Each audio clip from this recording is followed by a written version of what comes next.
ата-ананы таңдап, әйел бала шағасын тастап, ажырасып кету деген бұл дұрыс емес нәрсе бұл қоғамдағы. Ата-ана жұмақтың кілті аяғының астында деп айтады, бірақ оны ғалымдар айтады. Ол қандай ата-ана? Намазы бар ма, оразасы бар ма, зекеті бар ма, не қажылығы бар ма дегендей. Әлде ол арақ ішіп жүрген, ғайбат айтып жүрген, жаңағы баласы мен келіннің арасына от салып, келінді ұрғызып атқан қаншама ата-ана бар. Ондай ата-аналар значит дұрыс емес ол. Мына біздің кейбір ата-аналар сондай ұстанымды ұстанып алып балаға талап қояды ғой жігіттерге.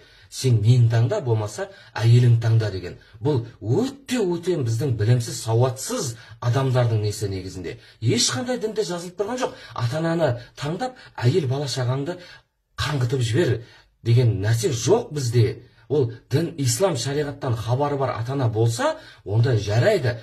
Онда да жаңағы діннің ислам шариғатына салып барып шешім қабылдайсың. Ал енді келіп ештеңеден хабары жоқ, арақ ішіп тойда билеп жүрген, өсиеттерге жаңағы күнде ғайбат айтып отқан, ондай ата-ана онда дұрыс емес. Ондай тыңдаудың қажеті жоқ негізінде. Ондай кезде ер азамат айту керек: ана, әке, бұл мына таңдауларың сіздің дұрыс емес. Сіздер мені үйлендірдіңіздер ма? Сіздер кімді үйлендірдіңіздер жалпы? Мен не істеуім керек? Сіздер сонда ажырас десе ажырасам ба?